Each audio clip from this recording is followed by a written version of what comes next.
মহান আল্লাহ তাবারাকা ওয়া তাআলা বলেন, ইন্না আনজালনাহু ফি লাইলাতিন মুবারাকাতিন ইন্না কুন্না মুনজিরিন। নিশ্চয় আমি কোরআনকে অবতীর্ণ করেছি এক মহিমান্বিত রাত্রিতে। কোরআনকে অবতীর্ণ করা হয়েছে সম্মানিত রাতে কোরআনকে নাযিল করা হয়েছে। মহান আল্লাহ তাবারাকা ওয়া তাআলা বলেন, নিশ্চয় আমি সতর্ককারী। কোরআন হাদিস দিয়ে মানুষকে মানুষের সত্য অসত্য, হক বাতিলের পার্থক্য করা যায়। আল্লাহ তাবারাকা ওয়া তাআলা সতর্ককারী, তিনি স্বয়ং নিজে বলছেন। তাহলে বোঝা গেল কোরআনকে নাযিল করা হয়েছে এক গুরুত্বপূর্ণ রাতে, সেটি হচ্ছে শবে কদরের রাত্রিতে আল্লাহ কোরআনকে নাযিল করেছেন।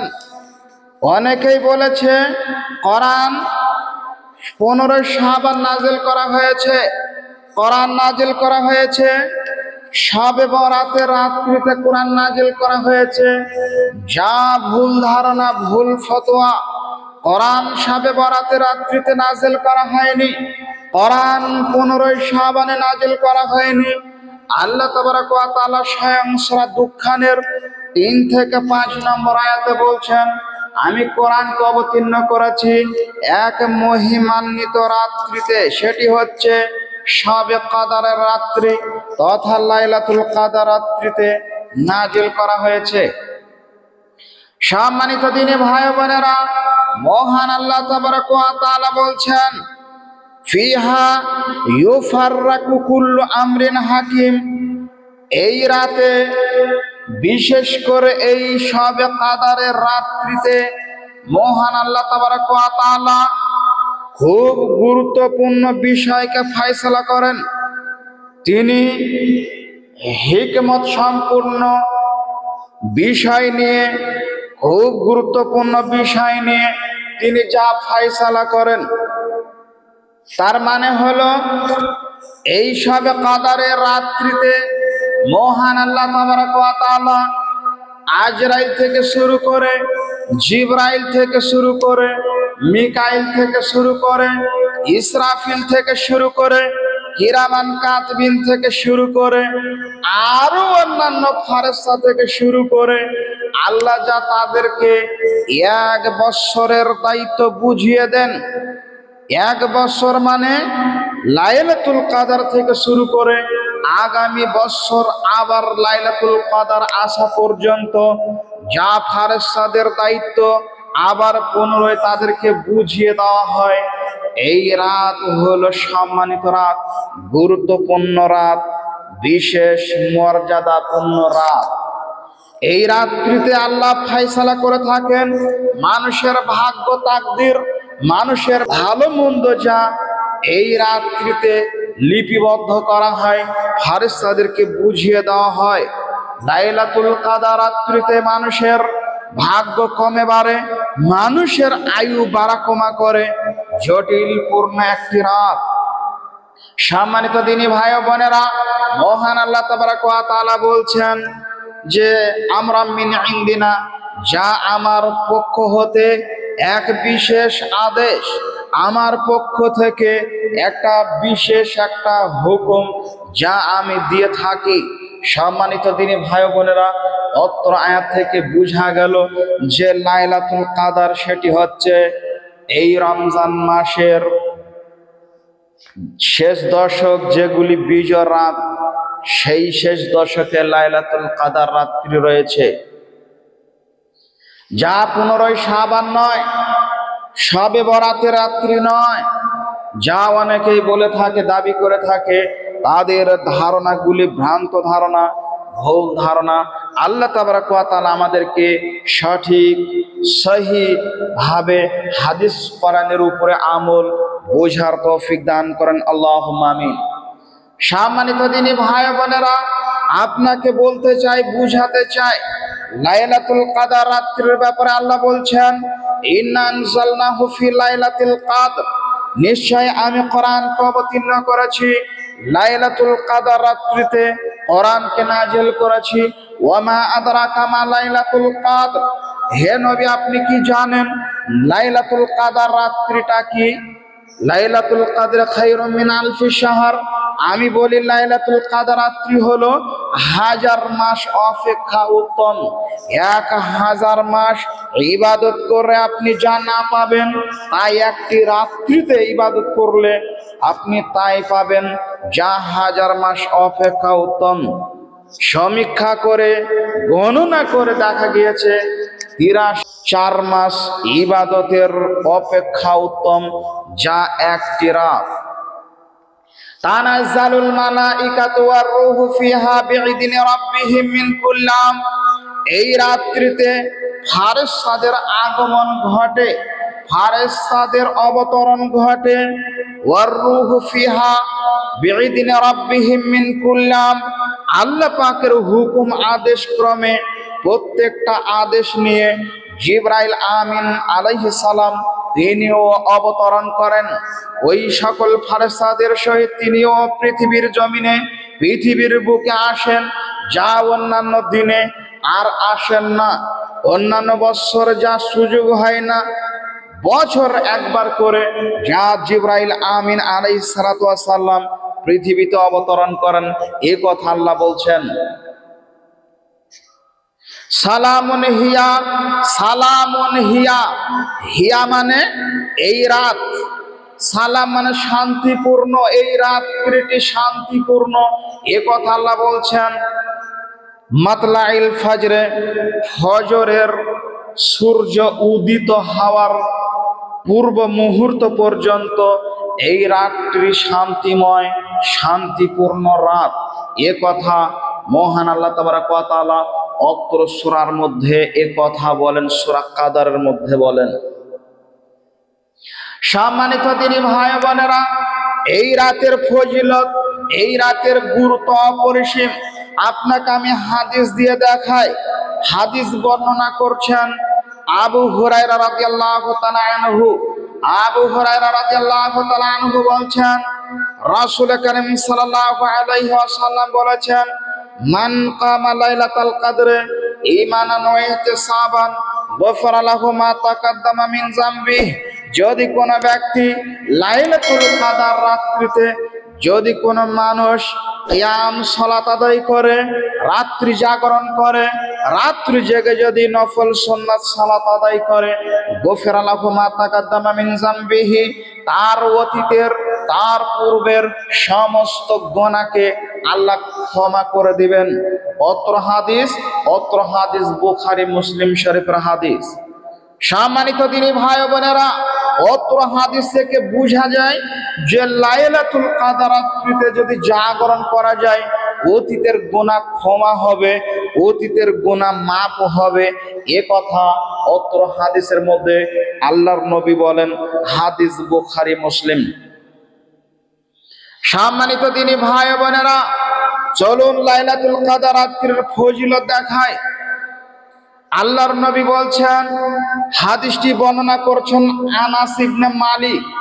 আনাস ইবনে মালিক রাদিয়াল্লাহু তাআলা আনহু বলছেন, তিনি বলেন, দাখালা রমাজান, যখন রমজান মাস আগমন করে, রমজান মাস যখন আসে, ফাকাল রাসূলুল্লাহ সাল্লাল্লাহু আলাইহি ওয়াসাল্লাম, তখন আল্লাহর নবী বলেন, ইন্না হাদা শাহরা, নিশ্চয় এটা এমন একটা মাস, এমন একটা মাস তোমাদের কাছে আগমন করেছে, কাদ হাজারাকুম ফিহি লাইলাতুল খায়রুম মিন আলফি শাহর, এই মাসটা এমন একটা মাস যেটা তোমাদের সম্মুখে হাজির হয়েছে, উপস্থিত হয়েছে, যে মাসের ইবাদত 1000 মাসের চেয়েও দামি ইবাদত, 1000 মাসের চেয়েও উত্তম এই মাসটিতে রয়েছে।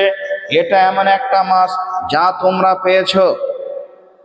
এরপরে আল্লাহর নবী বলছেন, মান হুরিমাহা ফাকাদ হুরিমাল খায়রা কুল্লাহু, যে ব্যক্তি এই মাসটাতে পেল, ভালো কাজ থেকে বিরত থাকলো, সে প্রত্যেকটা ভালো কাজ থেকে বিরত থাকলো। ওয়ালা ইহরাম খায়রাহা, ইল্লা কুল্লু মাহরুমিন, আর যে ব্যক্তি ভালো থেকে বিরত থাকলো, সারা জীবন সে ভালো কাজ থেকে বিরত থাকলো, তার নসিবে ভালো জুড়বে না খারাপ ছাড়া। অত্র হাদিস ইবনে মাজাহ শরীফের হাদিস।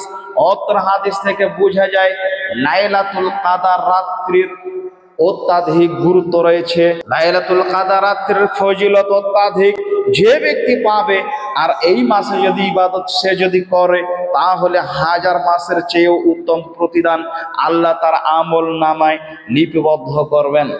সম্মানিত দিনী ভাই বোনেরা, তবে এই মাসটা গুরুত্ব বলে এমনটা নয় যে সে ইবাদত করবে না, নামাজ পড়বে না, রোজা রাখবে না, জাগরণ করবে না, এরপরেও তাকে নেকি প্রদান করা হবে। আপনাকে মর্মে হাদিস দেখায়। আবু হুরায়রা রাদিয়াল্লাহু তাআলা আনহু হতে বর্ণিত, তিনি বলেন রাসূল কারীম সাল্লাল্লাহু আলাইহি ওয়াসাল্লাম তিনি বলেছেন, ইউগফারু লি উম্মতিহি ফি আখিরি লাইলাতিন ফি রমাজানা। আল্লাহর নবী সাল্লাল্লাহু আলাইহি সাল্লাম বলছেন যে এই রমজান মাসের শেষ রাতে আল্লাহ তাবারক ওয়া তাআলা বান্দাদেরকে ক্ষমা করেন, বান্দাদের গুনাহ মাফ করেন। কিলা ইয়া রাসূলুল্লাহ, তখন সাহাবায়ে কেরাম বললেন, ওগো আল্লাহর নবী, আহিয়া লাইলাতুল কদরে, এটা কি লাইলাতুল কাদার রাত্রিতে কি ক্ষমা করা হয়? তখন বিশ্বনবী বললেন, না, লাইলাতুল কাদার রাত্রিতে ক্ষমা করা হয় না। ওয়ালাকিন্নাল আমিলা ইন্নামা ইউওয়াফা আজরুহু ইদা কাজা আমালুহু। আল্লাহর নবী বললেন, তবে কথা হলো, যেই মানুষটা অত্যাধিক মেহনত করে, পরিশ্রম করে, এই মাসের এই রাত্রিতে অত্যাধিক সে পরিশ্রম করে, নামাজ আদায় করে, সালাত আদায় করে, অত্যাধিক সে কাজকর্মকে পরিপূর্ণতার সহিত করে, আদায় করে, আল্লাহ তাবারক ওয়া তাআলা নবী বলছেন ইউওয়াফা আজরুহু, আল্লাহ তাকে প্রতিদান দেন, পরিপূর্ণ প্রতিদান বদলা তাকে প্রদান করা হয়। অত্র হাদিস আহমদ শরীফের হাদিস। তাহলে অত্র হাদিস থেকে বোঝা গেল, বিশেষ করে এই মাসের ফজিলত আছে, তবে আমল না করলে ফজিলত নাই, আমল না করলে নেকি নাই, প্রতিদান নাই। আপনাকে যে কোনো মূল্যে হলেও এই মাসের ইবাদত করতে হবে, তবেই প্রতিদান পাবেন, নচেত পাবেন না। সম্মানিত দিনী ভাই বোনেরা, এই মাসের গুরুত্ব আপনাকে দেখায়, বুঝায়। এই লাইলাতুল কাদার রাত্রের ফজিলত কি, এই রাত্রের গুরুত্ব কি, আপনাকে হাদিস থেকে আমি দেখাই। আয়েশা রাদিয়াল্লাহু তাআলা আনহা বলছেন, আল্লাহর নবী বললেন, কি বললেন? তাহাররাও লাইলাতুল কদরে ফিল আশিল আওয়াখির মিন রমাজানা, রমজানের শেষ 10টা রাত, ওই শেষ 10টা রাতে তোমরা অনুসন্ধান করো, লাইলাতুল কদর খুঁজো। অত্র হাদিস বুখারী মুসলিম। তাহলে অত্র হাদিস থেকে বোঝা যায়, আয়েশা হতে বর্ণিত, তিনি বলেন আল্লাহর নবী শেষ 10টা রাতে ইতিকাফ করতেন আর বলতেন, তোমরা লাইলাতুল কাদার রাত্রিটা খুঁজো, শেষ দশকে পাবে। অত্র হাদিস বুখারী মুসলিম। সম্মানিত দিনী ভাই বোনেরা, চলুন, আয়েশা রাদিয়াল্লাহু তাআলা আনহা বলছেন, আল্লাহর নবী সাল্লাল্লাহু আলাইহি ওয়াসাল্লাম বলেছেন, তাহাররাও লাইলাতুল কদরে ফিল ওয়াতরে মিনাল আশরিল আওয়াখির মিন রমাদানা। আল্লাহর নবী রমজান মাসের শেষ দশকে লাইলাতুল কাদার রাত খুঁজতে বলেছেন, বেতর রাত যেগুলি বিজোর রাত্রিতে অনুসন্ধান করতে বলেছেন। বিজোর রাত মানে, বিজোর রাত কোনগুলি? বিজোর হচ্ছে 21 রাত, 23 রাত, 25 রাত, 27 রাত, 29 রাত। এই রাত্রিগুলিকে আল্লাহর নবী লাইলাতুল কাদার অনুসন্ধান করতে বলেছেন। অত্র হাদিস বুখারী। আগের যে হাদিসটি বললাম আয়েশা থেকে, 10টি রাত তিনি অনুসন্ধান করতে বলেছেন, আর এটিতে তিনি বললেন যে বিজোড় রাত অনুসন্ধান করো। তাহলে বিজোড় রাত, আপনি যদি 10টা রাত জাগরণ না করতে পারেন তাহলে বিজোড় রাতগুলি জাগরণ করেন। যেমন সৌদি আরবে দেখতে পাওয়া যায় তারা 10টা রাত জাগরণ করেন। লাইলাতুল কদর রাত্রি খুঁজেন। আমাদেরকেও চেষ্টা করতে হবে, আপনাকে আমাকে চেষ্টা করতে হবে। যদি আমরা না পারি তাহলে বেজোড় রাত্রিগুলি জাগরণ করতে হবে, তালাশ করতে হবে, খুঁজতে হবে। আল্লাহ তাবারাক ওয়া তাআলা আমাদের সকলকে অত্র হাদিসের উপরে যথাযথভাবে আমল করার তৌফিক দান করেন বলে আল্লাহুম্মা আমিন। সম্মানিত দিনী ভাই ও বোনেরা, এবার আপনাকে দেখাতে চাই লাইলাতুল কদর রাত্রির আরো গুরুত্ব। আয়েশা রাদিয়াল্লাহু তাআলা আনহা বলছেন, ইজা দাখালাল আশরুল আওয়াখির মিন রমাজানা আহিয়াল লাইলা। আল্লাহর নবী যখন শেষ দশক রমজান চলে আসতো তখন আল্লাহর নবী কি করতেন? আহিয়াল লাইলা, পুরা রাতটাই জাগরণ করতেন, ঘুমাতেন না। যখন রমজানের শেষ দশক পেতেন তখন পুরা রাতটাই তিনি জাগরণ করতেন। এ কথা আয়েশা বলছেন। ও আইকাদ আহলাহু, তার সপরিবার বর্গকে রাত জাগরণ করাতেন। ওয়া জাদ্দা ওয়া শাদ্দাল মিজারা, আল্লাহর নবী তিনি কি করতেন? তিনি কঠিন পরিশ্রম করতেন, সাধনা করতেন, কঠিন পরিশ্রম সাধনা করতেন। তিনি কোমরকে মজবুত করে বেঁধে তিনি রাত জাগরণ করতেন। অত্র হাদিস বুখারী মুসলিম। সম্মানিত দিনী ভাই বোনেরা, অত্র হাদিস থেকে বোঝা যায় যে লাইলাতুল কদর রাত্রি হলো রমজান মাসের শেষ দশক, বিজোড় রাত, যা আল্লাহর নবী জাগরণ করতেন। 10টা রাতই জাগরণ করতেন এবং পরিবারকে জাগাতেন, নিজে জাগতেন, ঘুমাতেন না। অত্র হাদিস থেকে বোঝা যায় এটাই যে আমাদেরকেও চেষ্টা করতে হবে রমজানের শেষ দশক আসলে জাগরণ করা। আল্লাহ তাবারাক ওয়া তাআলা আমাদেরকে সঠিকভাবে হাদিসের উপরে আমল করার তৌফিক দান করেন বলি আল্লাহুম্মা আমিন। সম্মানিত দিনী ভাই ও বোনেরা, একটা হাদিস আয়েশা থেকে যেটা মুসলিম শরীফে এসেছে, হাদিসটি আল্লাহর নবী এই মাসটা রমজান মাসে যত ইবাদত করতেন, যত করতেন, মা লা ইয়াজতাহিদু ফি গায়রিহি, অন্য মাসে এতটা তিনি চেষ্টা করতেন না। মা লা ইয়াজতাহিদু ফি গায়রিহি, অন্যান্য মাসে যা এতটা চেষ্টা করতেন না।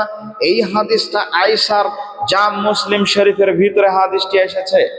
সম্মানিত দিনী ভাই বোনেরা, আমাদেরকে চেষ্টা করতে হবে বেশি বেশি করে ইবাদত করা, জাগরণ করা, এই মাসে বেশি বেশি করে নেকি উপার্জন করা।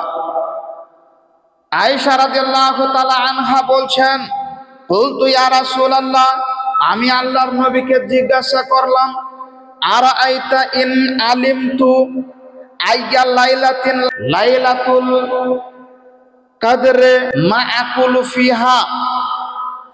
আল্লাহর নবীকে বললেন, ওগো আল্লাহর নবী, আমি যদি লাইলাতুল কদর রাত যদি পেয়ে যাই, ধরুন আমি পেয়ে গেলাম, মা আকুলু ফিহা, তাহলে আমি সেই রাত্রিতে আমি কি দোয়া পাঠ করব, কি বলবো?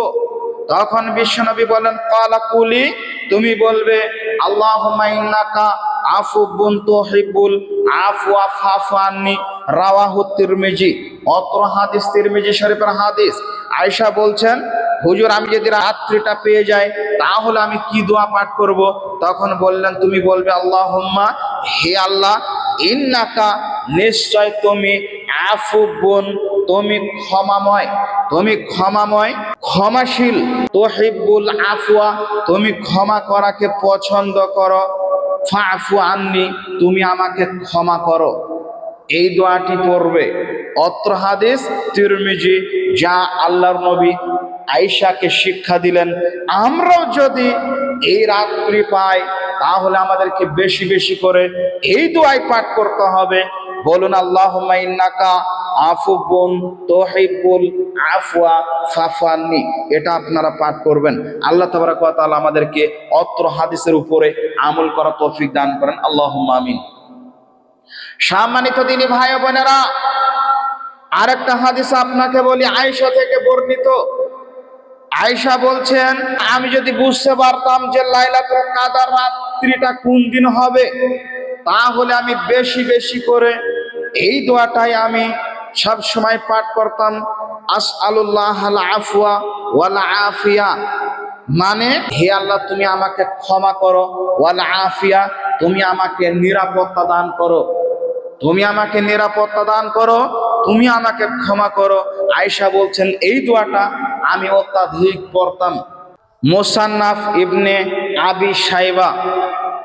এবার আপনাকে বলি, হযরত কাব বলছেন যে যদি কোনো ব্যক্তি তিনবার লা ইলাহা ইল্লাল্লাহ এটা যদি কেউ পাঠ করে, লা ইলাহা ইল্লাল্লাহ লাইলাতুল কাদর রাত্রিতে যদি কেউ তিনবার পাঠ করে, তাহলে তার ফজিলত কি? তিনবার যদি পাঠ করে, প্রথমে যখন বলবে তখন আল্লাহ তাকে ক্ষমা করবেন। দুই, দ্বিতীয়বার যখন সে পাঠ করবে তখন জাহান্নামের আগুন থেকে তাকে মুক্তি দেওয়া হবে। তিন, যখন তৃতীয়বার পাঠ করবে তখন তাকে জান্নাতে প্রদান করা হবে। তাফসীর ইবনে কাসির 4 খণ্ড, তাফসীর কাবির 8 খণ্ড। সম্মানিত দিনী ভাই বোনেরা, অত্র হাদিস থেকে বোঝা যায় যে বেশি বেশি করে জিকির, তাসবিহ, তাহলিল, তাহমিদ করতে হবে, এই দোয়া করতে হবে। আর বিশেষ করে সালাত আদায় করতে হবে, সালাতে কিরাত বেশি করতে হবে, কোরআন তিলাওয়াত করতে হবে। এই দিনের গুরুত্ব অপরিসীম। আল্লাহ তাবারক ওয়া তাআলা আমাদের সকলকে অত্র হাদিসের উপরে আমাদেরকে আমল করা তৌফিক দান করেন, বলে আল্লাহুম্মা আমিন।